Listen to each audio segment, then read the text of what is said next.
Megastructures. Impossible and no one can explain them. Have you ever stopped to consider that maybe we don't know the whole truth about the past? You've been misled. Yes, for decades you were told a version of history full of holes.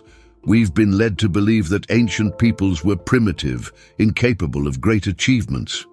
But what if I told you that some ancient structures are so precise, so immense, that even with today's technology we cannot recreate them? Some ancient constructions challenge everything we learned in school.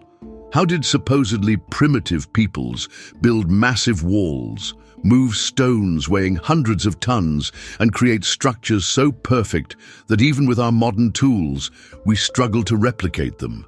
There's something wrong with this story. Think about it. We're talking about stones weighing dozens of tons, fitted together with millimetric precision, in places where supposedly even the wheel wasn't used. In some of these structures, the stone cuts are so perfect they appear to have been made with tools resembling laser technology. But could that have been possible thousands of years ago? How do we explain cut marks that seem to partially melt the stone instead of chipping it away? Are we looking at signs of a kind of material and energy knowledge that we still don't understand? Or is this just more evidence that humanity's timeline is incomplete? How is it possible that civilizations separated by thousands of kilometers used such similar techniques, with no apparent contact between them? An impossible pattern to ignore. How do some monuments seem to defy even the laws of physics? What happens when we compare the building techniques of cultures separated by oceans? Seamless interlocking walls in Cusco, Peru, blocks with impossible cuts in Giza, Egypt, cities built with megaliths in Malta, Japan, and Lebanon. Stones with identical protrusions, like sculpted buttons, appear both in the Andes and in Asia Minor. And even without proof of direct contact between these civilizations, the patterns repeat. This raises an unsettling question. Could these cultures have been connected by some shared knowledge, one that predates them all? Some structures are so extraordinary they seem to mock gravity. In Baalbek, Lebanon, for example, lies what many call the largest stone ever worked by man, a block weighing more than 1,000 tons, placed with such precision that modern engineers can't explain how it was moved. The mystery isn't just the weight, it's the lack of obvious transportation marks, the absence of ramps, and the unbelievable symmetry of the cuts. This forces us to rethink what is physically possible, or at least what we thought was. What really happened in the past that science still can't explain? In today's video, we're going to explore impossible megastructures, buildings that shouldn't exist yet do. They defy time, logic, and conventional knowledge. And be warned, some of these stories might completely change how you view the history of humanity. So be sure to subscribe to the channel so you don't miss any content like this. Now get ready to dive into a world of mysteries and monuments that seem to defy every law of physics and conventional engineering. The Great Wall of India. You've never heard of it. But after today, you won't forget. In the heart of Rajasthan, in western India, there's a place that feels like a well-kept secret of history. While all the spotlight shines on the famous Great Wall of China, this silent giant remains hidden in the shadows of fame, even though it's one of the largest defensive constructions in human history.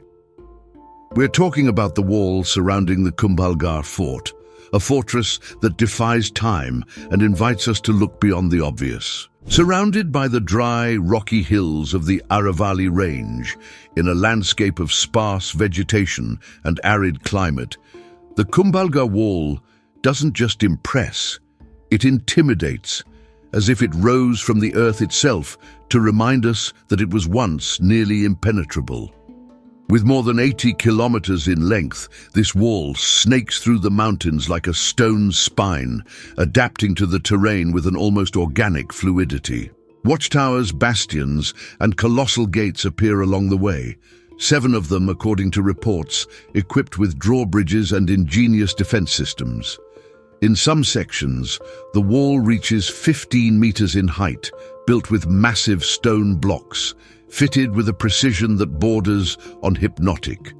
The official version of history tells us it was built by Rana Kumbha, a visionary Maharaja of the 15th century, to protect his kingdom from neighboring threats. But local legends whisper another version. Some voices speak of even older, pre-existing structures that the Maharaja merely expanded. And certain archaeologists, keen on details, notice differences in the wall's foundations, as if it carries layered traces of time, revealing a past even more remote. And what is most striking is the construction technique. Blocks fitted together without mortar, with cuts so precise they fit like pieces of an ancient puzzle. A kind of engineering that even today leaves us with the impression that someone in the past knew more than we imagine. This type of dry fit, without mortar, can also be seen in places like Sacsayhuaman in Peru and in ancient Egypt itself. Some suggest that this represents more than just skill, perhaps a global engineering pattern we have yet to understand. As if ancient civilizations, even separated by oceans, shared a kind of lost language of stone. This recurring pattern in such distant locations has given rise to bold theories about a global knowledge network in antiquity. That's why many experts compare Kumbhalgarh with other legendary walls around the world, reinforcing an unsettling idea that our ancestors mastered techniques we may still be in the process of rediscovering. Between mountains and valleys, part of the wall is now buried under dunes, forgotten beneath thorns and shrubs. But some restored sections allow us to imagine, to almost hear, the sound of armor, of horses, of the Maharaja's court in full swing. With every step, it feels as if we are walking back through time. Even though it played key roles in historical battles and sieges, Kumbhalgarh still holds more questions than answers. How many workers built this wall? How long did it take? No one knows for sure. What we do know is that over the centuries, several dynasties left their mark, building temples, palaces, and towers without ever breaking the harmony of the original wall. Nearby, locals and guides tell stories that seem straight out of an epic. Secret tunnels connecting the fort to other cities, hidden chambers that stored supplies, and even escape passages. And among the legends, there are those who believe Kumbhalgarh is linked to the ancient myths of Dwaraka, the mystical city of Krishna. A bold theory, but a fascinating one. Could this wall be an echo of ancient knowledge passed down by secret castes of builders? In the end, perhaps the most surprising thing is not the size of the wall, but the fact that it is almost never remembered. It doesn't appear on lists of 7 wonders, it doesn't have the glamour of the Taj Mahal, yet in terms of military architecture, it stands on the same level as the greatest constructions of humankind. And if the 15th century is the official mark of its origin, those who walk along its stones feel there is something much older there. As if the wall tells a story without words, full of silences, mysteries, and forgotten knowledge. A wisdom that has survived centuries of abandonment, that has withstood earthquakes and the ravages of time. Today, researchers are using cutting-edge technologies like LiDAR and advanced dating techniques to try and uncover the truth. But until those studies reveal everything, what remains is the allure of the mystery. And perhaps it is precisely this mystery that makes Kumbhalgarh so special. A stone giant, hidden in the sands of Rajasthan, waiting to be rediscovered. The dragon houses of Euboea Island. When the past whispers, it's impossible not to listen.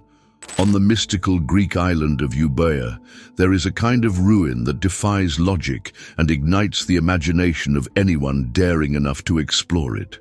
These are the enigmatic dragon houses, or dracospita as they are called locally, constructions so imposing and intriguing that even before being studied by modern archaeology, they were already surrounded by legend and mystery. The name itself evokes giant creatures, mythological beings with superhuman strength. And when you face these structures up close, you understand why. Imagine walls made of massive stone blocks, fitted together with a precision that defies simple explanation. In many places, the stone cuts are so smooth, so geometric, it's hard to believe they were carved with bronze or iron tools, as is assumed for that era. The roofs of these buildings, colossal slabs, placed with such balance and strength that they seem more like magic than engineering. The most astonishing part: no one knows exactly when, how, or by whom these houses were built. Some scholars believe they may even predate classical Greece, possibly the legacy of a pre-Hellenic civilization of which almost nothing remains. Clues are scarce. No clear references in traditional myths, almost no typical ceramic fragments, and great difficulty in obtaining a definitive date. All of this only adds to the aura of mystery. Upon entering one of these dragon houses, visitors are met with immense lintels over the doors, horizontal stones weighing several tons, as if defying gravity. Inside, carved niches and discreet recesses appear to have been designed to hold something sacred, offerings, perhaps. They do not resemble ordinary dwellings, and many researchers believe these buildings were temples, sanctuaries, or spiritual refuges hidden in the mountains. Local legends still speak of dragons and giants who lived in the highlands of Euboea and shaped the rocks with their bare hands. It may sound like pure folklore, but what if these stories are distant echoes of a collective memory, of something that truly existed and was reinterpreted through the centuries? Another striking aspect is the location of these structures, always on elevated terrain in hard-to-reach areas. Rugged landscapes, steep trails, where transporting such heavy stone blocks would seem impossible. Why build there? Could the reason be astronomical, religious, strategic? The fact remains, there are no traces of roads, ramps, or tools that explain how it was all done. More recent studies indicate that these houses follow a megalithic style more closely related to prehistoric European cultures than to the classical Greek standard. The parallels with structures found in Sardinia, Malta, Crete, and other parts of the Mediterranean raise a red flag. Could there have been an ancient, interconnected culture predating historical records that left scattered clues across the region? Traditional archaeology prefers caution. Most specialists suggest that the Dracospita were built by a local, isolated group with remarkable construction knowledge. But why was that knowledge lost? And why are these structures so different from the rest of Greek architecture? And the mystery does not end there. It is estimated that the slabs used for the roofs weigh several tons each. Even with today's technology, moving them would be a challenge. Now imagine doing that millennia ago, without cranes, without easy access. The trails barely accommodate a single person. And yet, the structures are still there, solid, enduring through the centuries. How was that possible? No answer is definitive. As for the original purpose of the dragon houses, opinions differ. Some fragments of simple pottery suggest there was human occupation, but were they homes, temporary shelters, or sacred sites where rituals were held? The size, the effort, the location, everything seems to indicate that something very important lay behind each construction. Today, the dragon houses are not part of traditional tourist routes. There are no flashy signs or lines of visitors. Finding them requires an adventurous spirit and a willingness to hike through the island's mountainous trails. It is a quiet, almost mystical journey, and once you reach one of them, it feels like you've uncovered a secret buried in time. It is curious that the name itself, Dracospita, evokes mythical figures. But is it a coincidence that so many cultures associate unexplainable structures with giants, dragons, or gods? Perhaps these myths are not merely folklore, but symbolic ways of preserving truths that were incomprehensible at the time.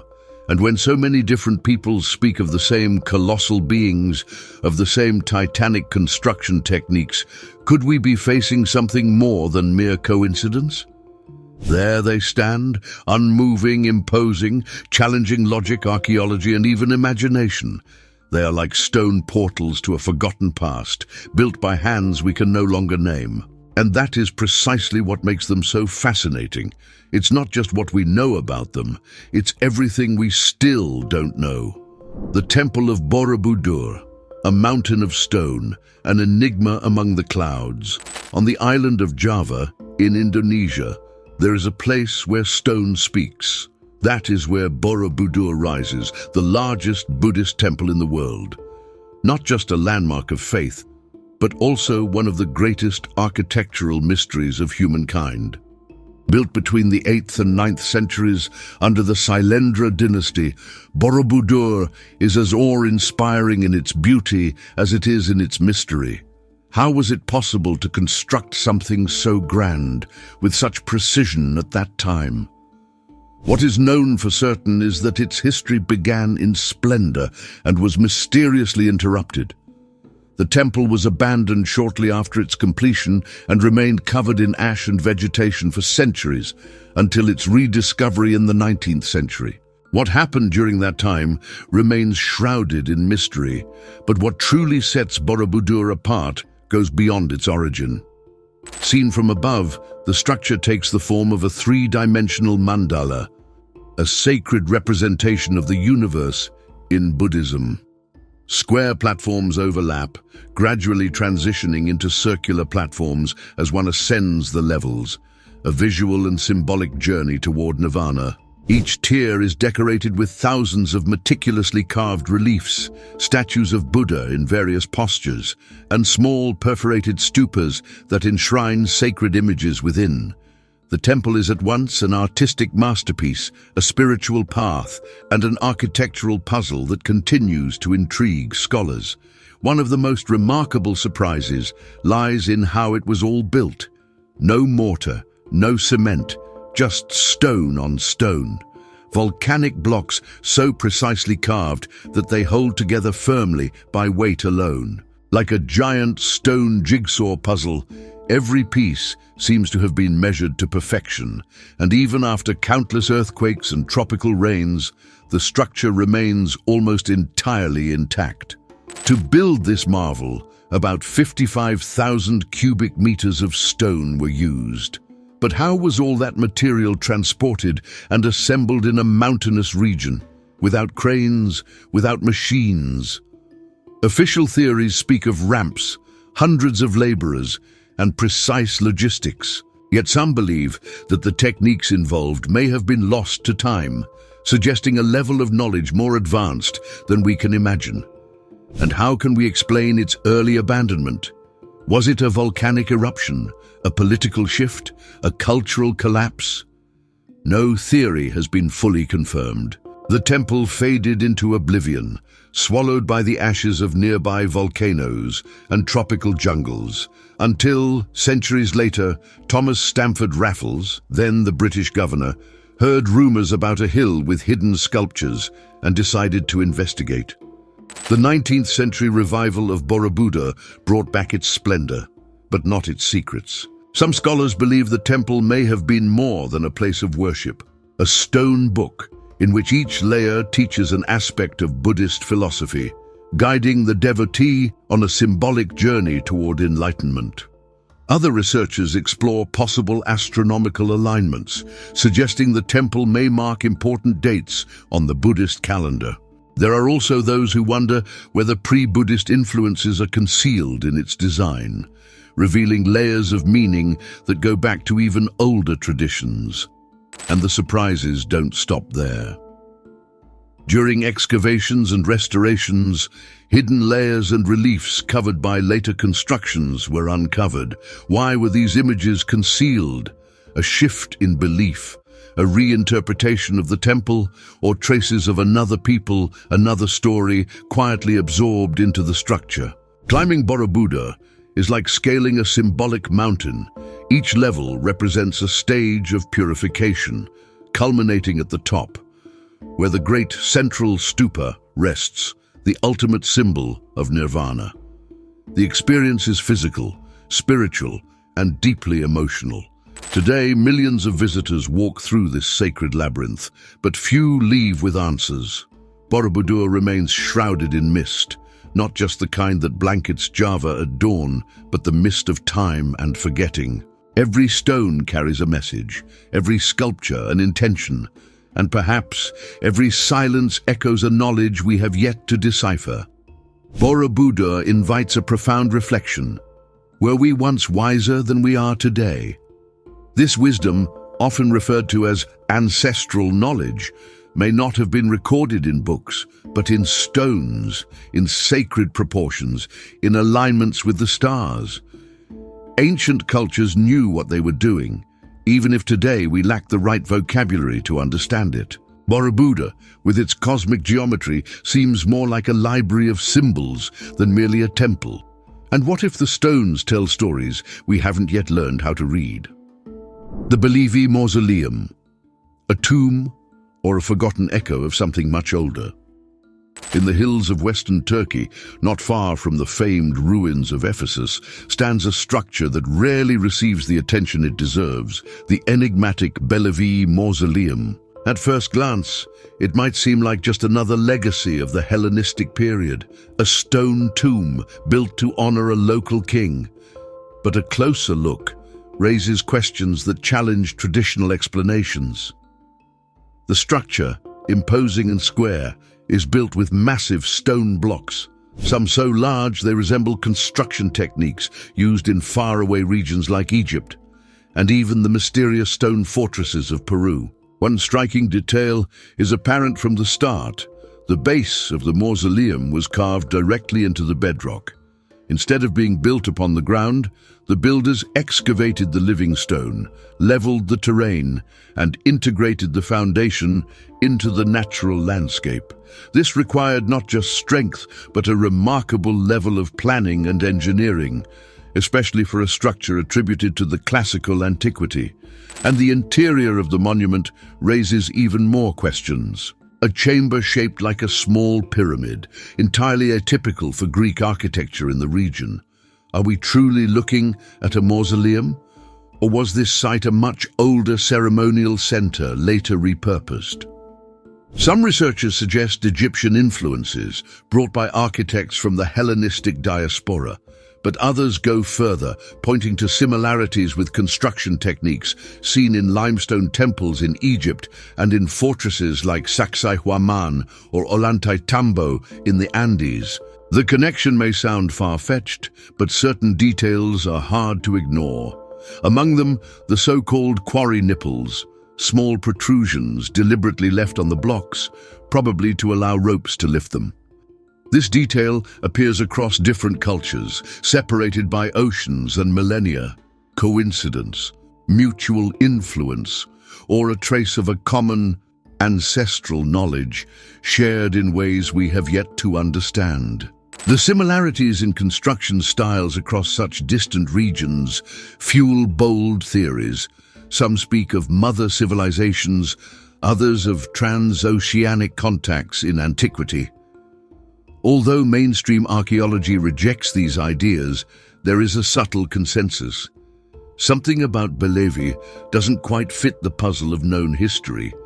Another curious point lies in the joints between the blocks. In many sections, the fit is so precise that no mortar would have been necessary. And where plaster traces do exist, they may belong to later repairs. This raises a troubling question. If such technique was mastered here, why did it disappear over time? The logistics are equally staggering. Extracting, transporting, and positioning gigantic blocks requires technical planning and organizational strength. Even knowing that Turkey has abundant quarries, moving stones of such magnitude without modern machinery is a monumental task, especially if this construction predates conventional Hellenistic methods. And what about the official history? Unfortunately, inscriptions in the region are few and fragmented. There are vague references to local kings and estimated dates between the 4th and 3rd centuries BCE. But there are signs that the site may be even older, adapted and reinterpreted over the centuries by different cultures. Statues and reliefs found in the vicinity reveal a blend of styles, as if multiple historical layers had been superimposed onto an earlier core. Some argue that the Belevi Mausoleum began as an underground sanctuary and only later came to be used as a tomb.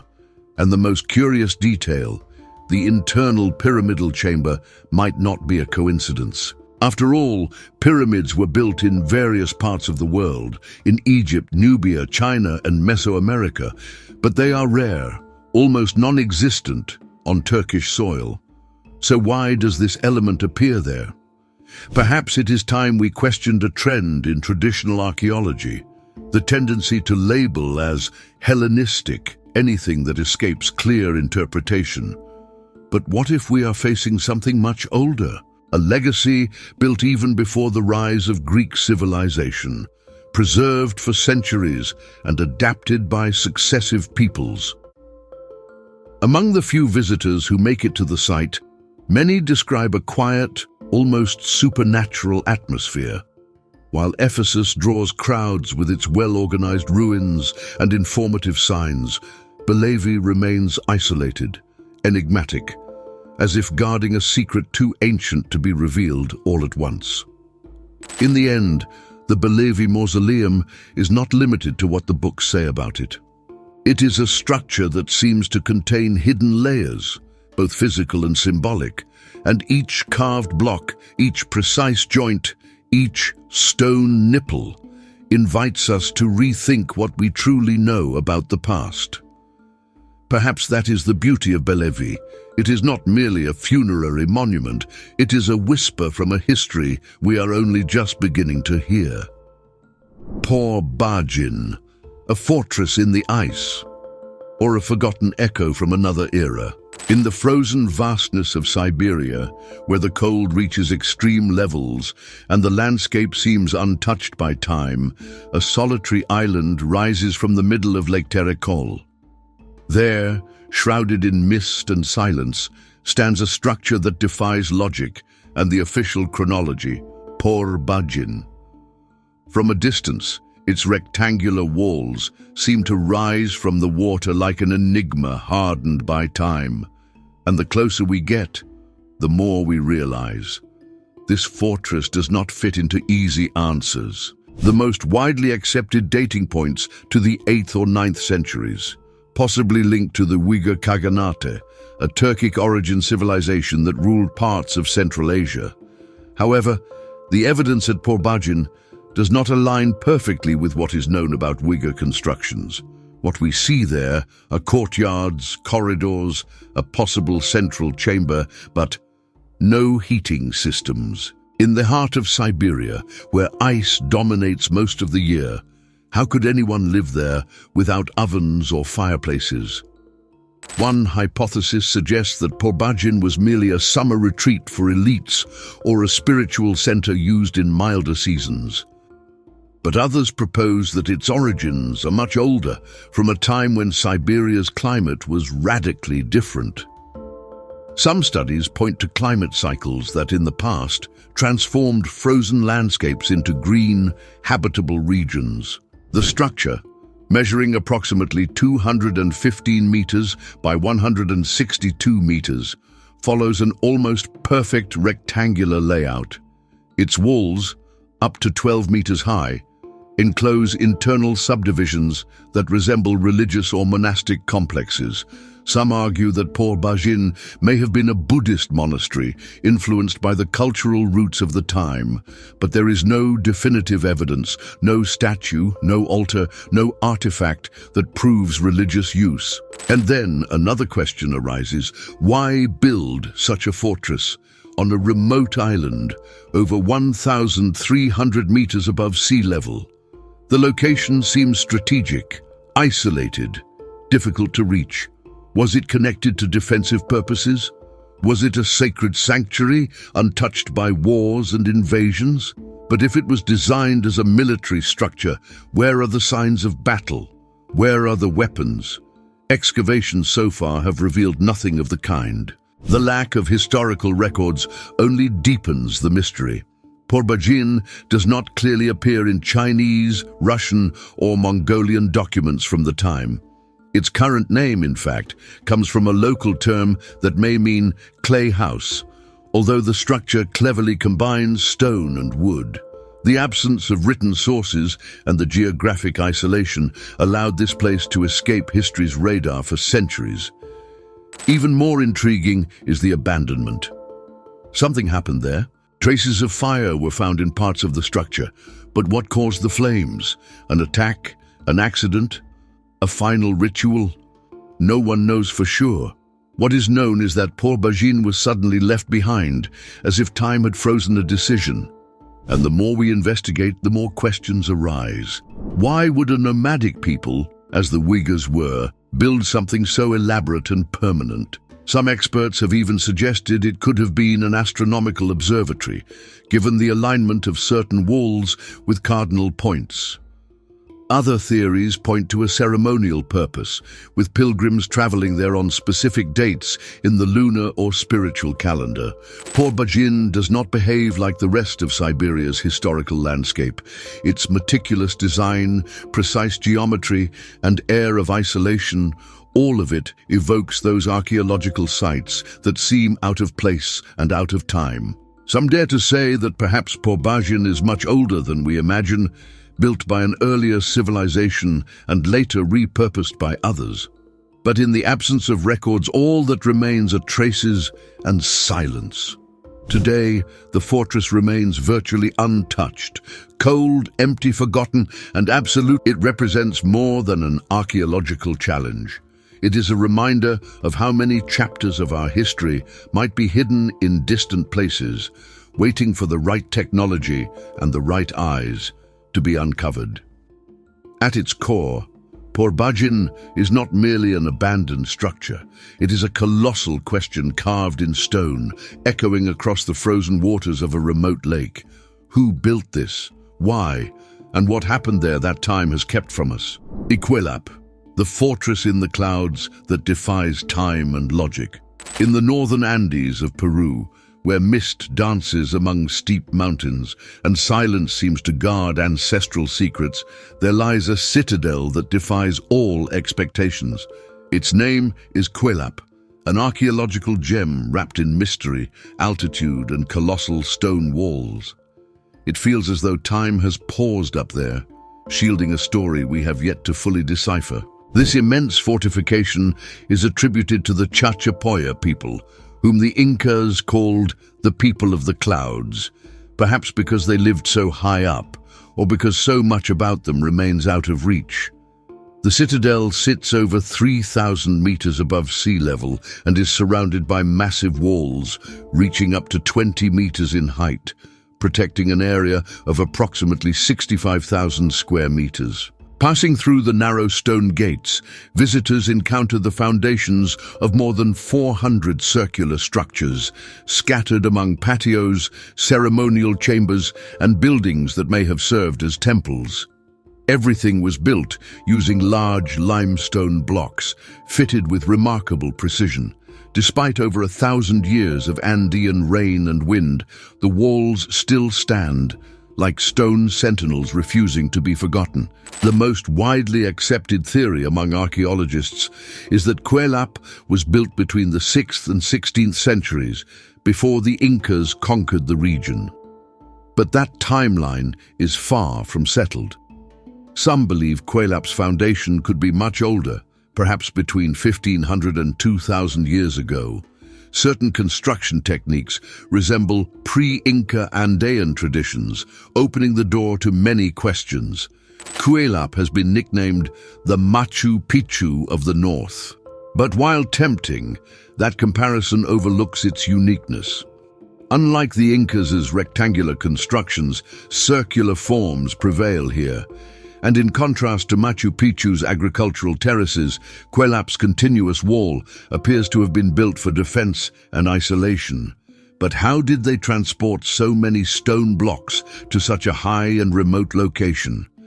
It is believed the Chachapoya organized large-scale communal labor, perhaps a system similar to the meter later used by the Incas. This suggests that even before Inca rule, there was already a society capable of coordinating monumental projects with logistics, hierarchy, and clear purpose. Among the remains, there is evidence of religious rituals, human sacrifices, and ancestor worship, practices common in Andean cultures. Some scholars believe Kuélap functioned as both a ceremonial and administrative center, where leaders and priests governed nearby villages. The very location, among clouds and cliffs, reinforces the spiritual symbolism, a high place closer to the realm of the gods. Still, the thick, strategically designed walls also point to defensive concerns. The citadel seems built to withstand conflict and attacks, possibly from Amazonian tribes to the north. This blend of military and spiritual roles only adds to the site's complexity. Despite more than 150 years of archaeological research, Kuélap has yet to fully reveal itself. Parts of the site remain covered in dense vegetation, and excavations are hampered by landslide risks. With no written records left by the Chachapoya, researchers rely on Spanish chronicles that describe them as tall and light-skinned, a detail that has sparked debates about their origins and connections with other peoples. In recent years, the installation of a cable car has improved access to the site, attracting more visitors and encouraging new investments. But it has also raised concerns about environmental and cultural preservation. Kuélap is not just a monument. It is a living, fragile, and ancient organism deserving of care and respect. And yet, despite increased tourism and ongoing research, the questions remain. How did such an enigmatic people manage to build such a monumental citadel? Why has their history been nearly erased despite so many signs of grandeur? What truly took place within those walls, shrouded in mist? Perhaps Kuélap shows us that the history of pre-Columbian America is far richer, more diverse, and more sophisticated than we usually imagine, and that among the clouds, ancient voices still whisper lost knowledge, which, stone by stone, we are only beginning to rediscover. Gilgal Refaim, the Circle of Giants, or an ancient code lost in time. In the hills of the Golan Heights, a region where the borders of Israel, Syria, Lebanon, and Jordan intertwine, lies a monument as mysterious as it is forgotten by most. Gilgal Refaim, which in Hebrew means the Wheel of the Giants. At first glance, it may look like nothing more than a pile of rocks scattered across the terrain. But when viewed from above, it reveals a mesmerizing design, a set of concentric stone rings over 150 meters in diameter, encircling a raised tomb at the center. A map carved in stone, which no one has managed to fully decipher to this day. The region was already surrounded by ancient legends. According to biblical accounts, this would have been the land of Bashan, domain of the legendary King Og, described as a giant. The very name of the site refers to the Refaim, a race of giants said by tradition to have once walked these lands. Science seeks rational explanations, but in the popular imagination, Gilgal Refaim continues to evoke something deeper, more mythical, more ancient. Dating suggests the site was built around 3000 BCE, perhaps even as early as 2700 BCE, making it contemporary with other enigmatic monuments like Stonehenge. The similarity in age is intriguing. Could these cultures, separated by thousands of kilometers, have shared a common worldview? Or is it mere coincidence? In both cases, there are theories pointing to astronomical, ritual, cyclical, sacred functions. Gilgal Refaim is made up of 5 large stone rings, built without the use of mortar and arranged with precision. Some researchers have detected alignments with the sunrise during the summer solstice, reinforcing the hypothesis of a prehistoric solar observatory. Others, however, consider the alignments imprecise and believe the site may have served as a ceremonial space, a burial ground, or a place for seasonal tribal gatherings. At the center, a raised, mound-shaped tomb conceals a burial chamber accessed through a narrow passageway, a true labyrinth of stone. The most intriguing aspect is that there is no consensus on when this tomb was built. Was it part of the original design, or a later addition to a more ancient sacred space? The lack of systematic excavations due to the geopolitical conflicts in the region leaves these questions unanswered. And there is more. The stones used weigh several tons, and there are no nearby quarries to explain their origin. This suggests long-distance transportation and advanced logistical organization, which contradicts the traditional view that early Bronze Age populations in that region were nomadic and poorly structured. Whoever built this knew exactly what they were doing.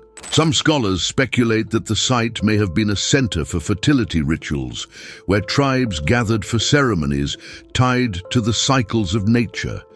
The concentric rings may have symbolized the sun, the moon, the cycles of life and death, and different layers of access could represent spiritual or hierarchical levels. A ritual structure so sophisticated that it still raises more questions than answers. And inevitably, the legend of the giants returns to the scene. The tour guides still speak of the Refaim, not as myths, but as something that may contain a grain of truth. Were they people of unusual height, warriors feared for their strength, or simply figures mythologized over time? After all, in many parts of the world, legends of giants are tied to inexplicable constructions, always involving massive blocks that seem challenging even for our current technology. Gilgal Refaim leads us to an inevitable question. How can we accept that populations considered primitive erected such a precise, heavy, and elaborate structure, and then vanished, leaving no written records, no traces of continuity? And why did no major neighboring civilization, the Sumerians, Egyptians, Assyrians, mention the Wheel of the Giants, even though they were active in nearby regions during the same period? Geographic distance would not have been a barrier, especially in a context of existing trade routes throughout the Fertile Crescent. Today, research at Gilgal Refaim progresses slowly. A recent point of interest is the possibility that the rings of Gilgal Refaim form a symbolic representation of the lunar calendar or planetary movements. If this is confirmed, it would mean the builders possessed not only engineering skills, but also an advanced understanding of astronomy, something that supposedly would not be systematized until millennia later. This reinforces the theory that, far from being primitive tribes, these populations held knowledge that time has tried to erase. The region's conflicts hinder large-scale excavations, but modern technologies, such as aerial mapping and ground-penetrating radar scans, have begun to reveal buried structures and new details within the rings. Perhaps with more time, stability, and investment, we will finally uncover the true story behind these ancestral stones. For now, Gilgal Refaim remains an enigma suspended between legend and reality, a wheel of stone in the midst of ancient hills that continues to turn, not in space, but in our imagination. Fortresses of Arran and Skara Brae. In an almost opposite corner of the world, along the rocky coasts of Ireland and Scotland, stand other examples of ancient constructions that seem to defy time. The Arran Islands, off the western coast of Ireland, for instance, are home to impressive prehistoric fortifications built atop steep cliffs that plunge into the Atlantic Ocean. One of them, Dun Aongasa, or Dun Angus, is a horseshoe-shaped fort made up of concentric layers of dry stone walls. The open side of this horseshoe juts out over a cliff nearly 100 meters high, forming a natural barrier that complements the protection provided by the walls. There are at least 3 other major fortifications on the island of Inishmore, each with slightly different features, yet all equally intriguing. It is not known exactly who built them, although tradition links them to the Celts or even pre-Celtic peoples. Irish legends mention mythical races such as the Tuatha De Danann, who are said to have inhabited the island in ancient times, and semi-divine heroes who erected fortresses to defend against maritime invasions. In fact, dating suggests that these forts may go back as far as the Bronze Age, implying more than 3,000 years of existence. The walls of some of these forts reach 3 to 4 meters in thickness, made entirely of stacked stones without mortar. Large outworks and rows of sharp rocks were placed on the ground in certain areas, possibly to hinder the advance of invaders.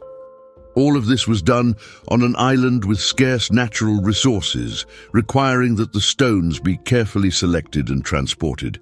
The region's harsh weather conditions, with fierce winds and constant storms, make the construction even more astonishing. The persistent question remains, why so many forts on a relatively small and isolated island? Theories range from the need for refuge against seafaring raiders to religious explanations suggesting the forts served ceremonial purposes, to the possibility that each clan built its own defensive stronghold. Whatever the case, it remains enigmatic that a prehistoric society would invest so much effort into building such robust structures in a location so difficult to access. About 800 kilometers to the north, in the Orkney Islands, lies another equally astonishing site, Skara Brae. Unlike the Irish fortresses, Skara Brae is a Neolithic settlement composed of a cluster of dwellings connected by covered passageways. It was discovered after a storm in the year 1850, which swept away the sand and revealed the nearly intact stone walls.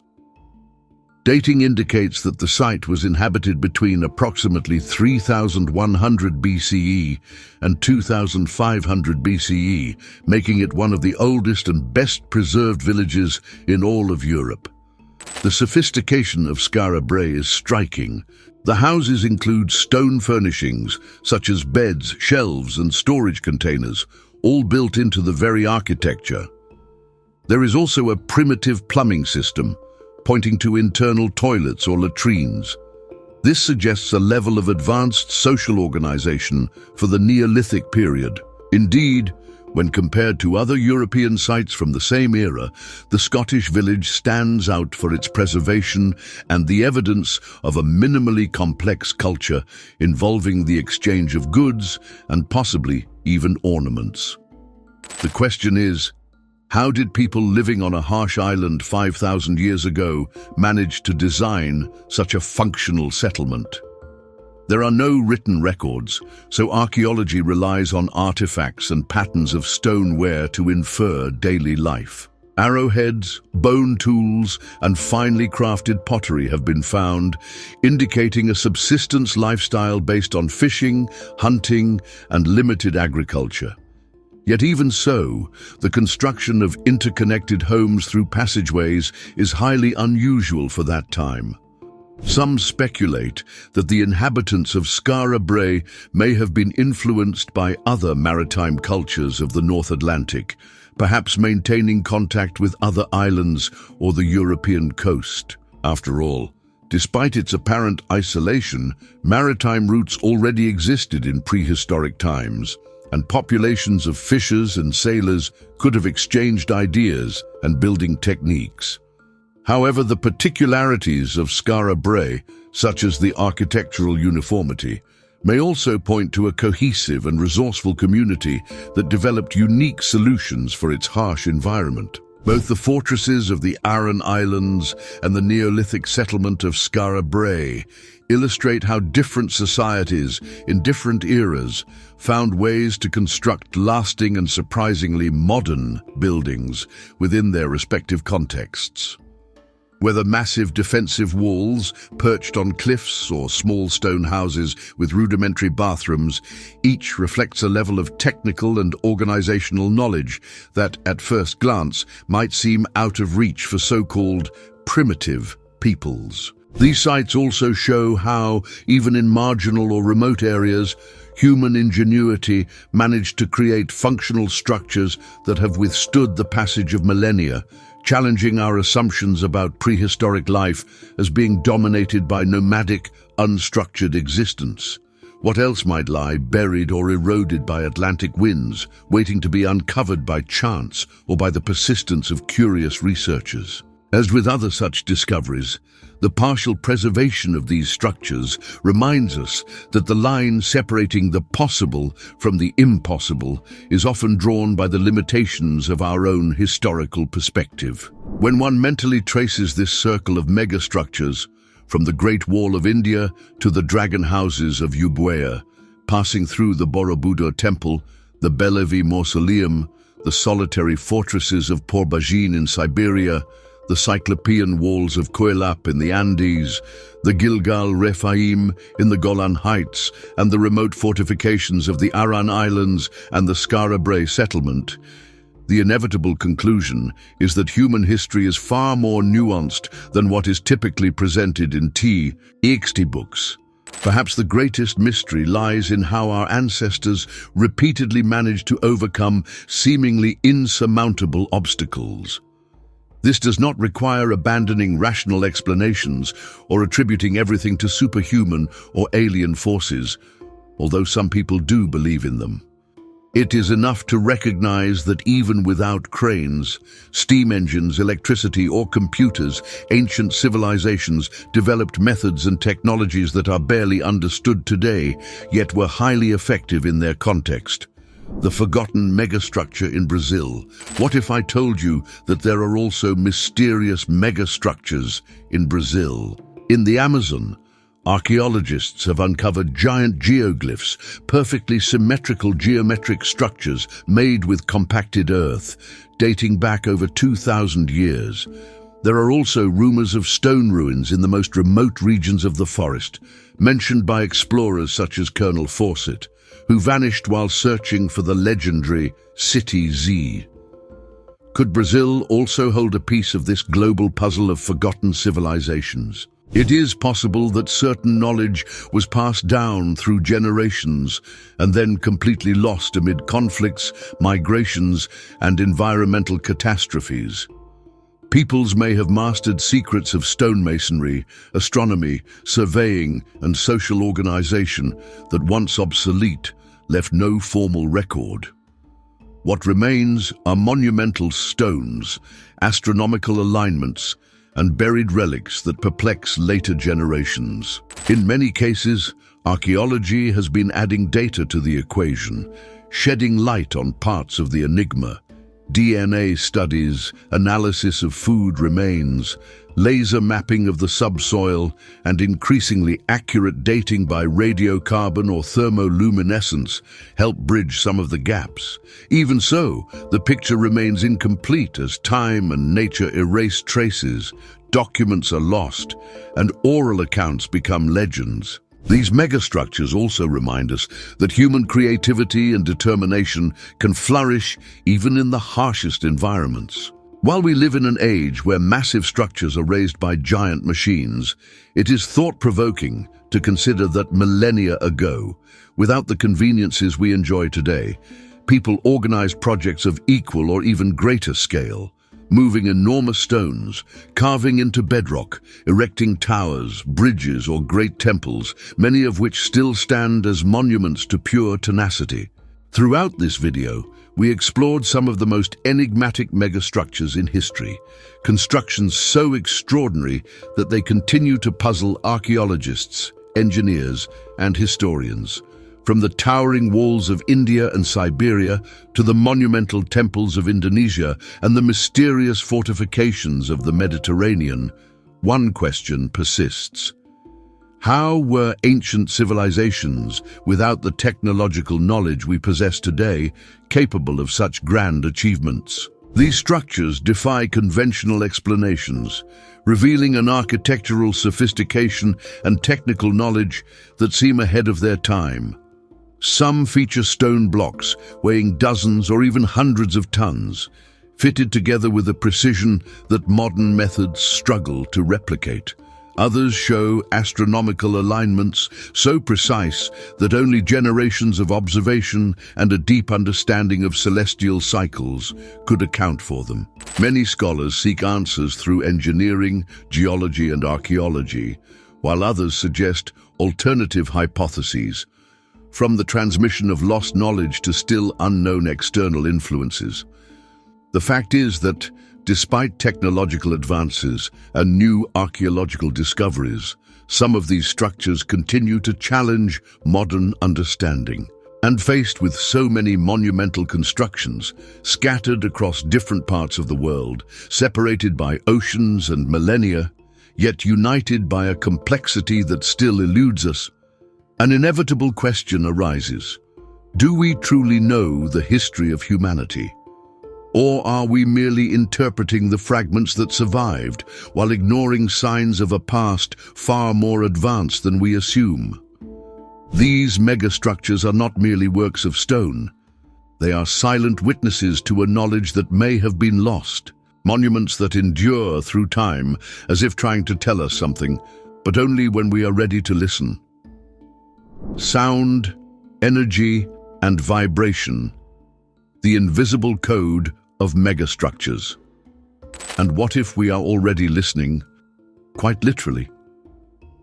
In recent years, researchers have been exploring a surprising aspect of these megastructures, their acoustic and resonant properties.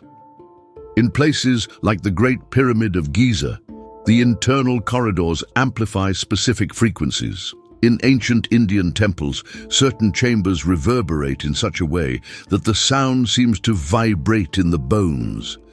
This has led some scientists to speculate that these structures may have been designed to channel sonic or vibrational energy, not only for rituals, but perhaps even for unknown purposes.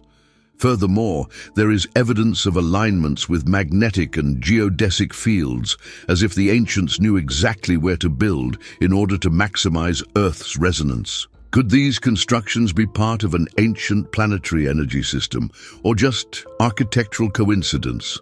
The fact is, the more we study, the more we realize that these stones may hold a form of ancestral science we have only just begun to decipher. Perhaps what we call a mystery today is merely the tip of an iceberg of ancient wisdom buried beneath layers of earth, time, and forgetfulness. What if part of that ancient knowledge lies beneath our very feet, waiting to be rediscovered? Technologies like LiDAR, which has already unveiled entire cities in the jungles of Guatemala and massive structures in the Amazon, are proving that we still know very little about our own past. What else is hidden?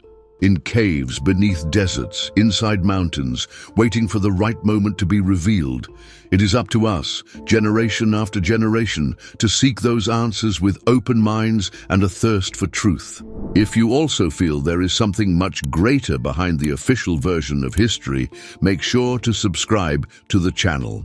And now, YouTube has selected 2 videos especially for you to continue this journey. Click and dive even deeper into humanity's greatest secrets. Thank you so much for watching, and until the next mystery.